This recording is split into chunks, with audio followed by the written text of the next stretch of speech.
Many years ago, 2004, January 7th, I'll never forget. I was in business school then, but I was home. And I was studying. And I got a call from Taya Ibukun, God bless his soul. It was after 9 o'clock. Network news was on. And he called to say, did you listen to the news? I said, no, brother, I'm busy, I'm studying. And he said, they just banned every form of furniture from coming into Nigeria. I said, eh. He said, I'm telling you, they just shut down your business. And I say, eh. I said, it's okay, it is well. He said, how can it be well? I said, don't worry, brother, it is well. The it is well came out of my spirit. It didn't come out of my flesh. Because it definitely wasn't well. As at that point, I had spent 15 years building this business. And if all of a sudden, government just makes an announcement that literally shuts down 15 years of my life, and I started the business at 25 going on 26, that's my youth.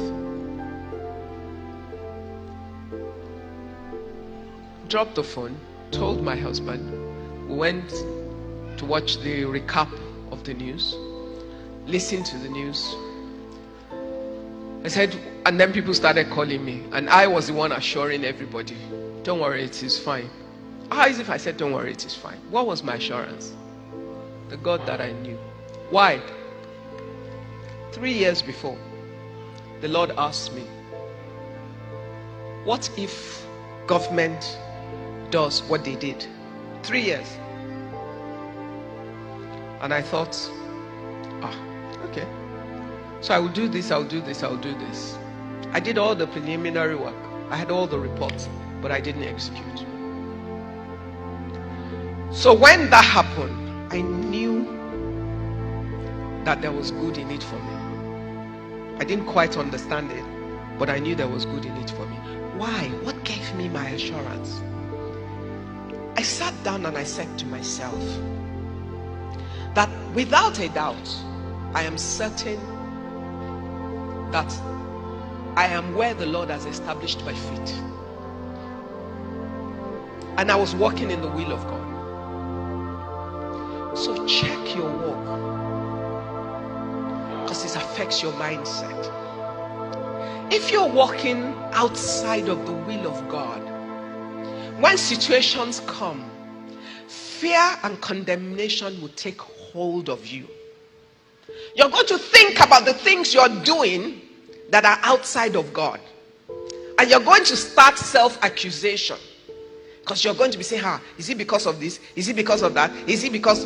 You will not be able to focus. Our conversation over the next 2 days might be a little hard. But this is family talk. And we talk truth so that we can have our victory. And I said, God, I know you. You are not a wicked God. And the Bible says to me that your thoughts towards me, they are thoughts of good and not of evil, to bring me to an expected end. The Bible says you delight in my prosperity. You are not a wicked God. Therefore, I am sure that you will not establish my feet upon the rock and kick the rock from under my feet. That's not you. They that know their God. Because in the time of crisis is when you need victory. You cannot have victory except you're at war. So the war is not the problem. The challenges are your bread. They're consumables. Why are they bread? Because there's nothing sweeter than victory. And you cannot have victory without battle. So we cannot be battle afraid, but we must be battle ready.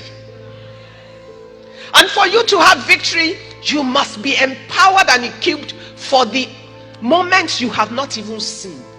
But that you know that the one that looks after you has seen it ahead of time.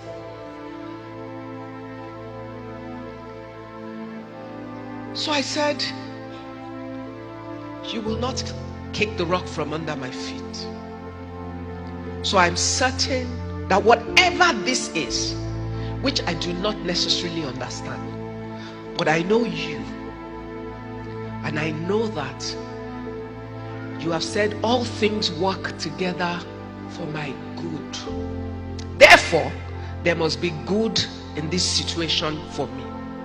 Now, the difference between narrowing down to the point where I decide that there's good in it for me, or the alternative where I panic and see what I consider as destruction of 15 years of work, of multiple businesses built, of hundreds of people employed, of value created in the economy, can give me a heart attack if I had no understanding, or can push me away from facing the roar of the lion to running in the direction of where the female lion is waiting. And what did that mean in that situation? It was an option between becoming a smuggler, because the laws changed, and if I decided that I had to continue in that business because I know that God called me to it, even though I know that God called me to it, I could misinterpret his purpose for this situation. I could then decide, well, God, I don't know how else to do this, but I can smuggle the furniture, and what will I become? A smuggler. Does that glorify God? Where is the honor? I definitely won't be standing here today. The integrity label will not have stuck, because before then, that was my name. In the middle of that crisis, I had to prove my name. Who you say you are is easy when a season of prosperity and joy and celebration, but the substance of who you are is tested only when you're at war and in the season of challenges. And victory does not exist outside of troubles.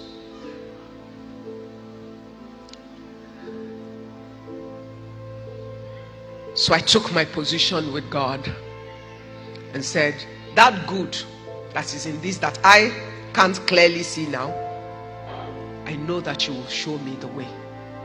Then I said to all my staff, nobody's going anywhere. Just stay calm. I'm not firing anybody. We're not doing anything. Lord, guide me. Open my eyes to see and lead me every step of the way, day by day. January this year, that same Chair Central Group became 30 years old.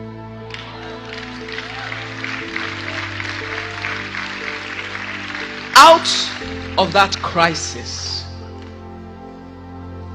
we set up 2 additional companies.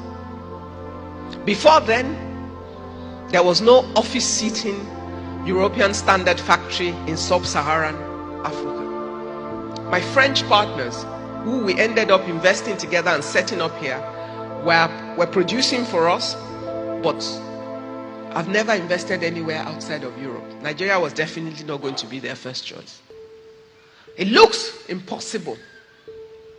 But after I had reached a point that there was good in it for me, I had the courage to ask for the impossible things.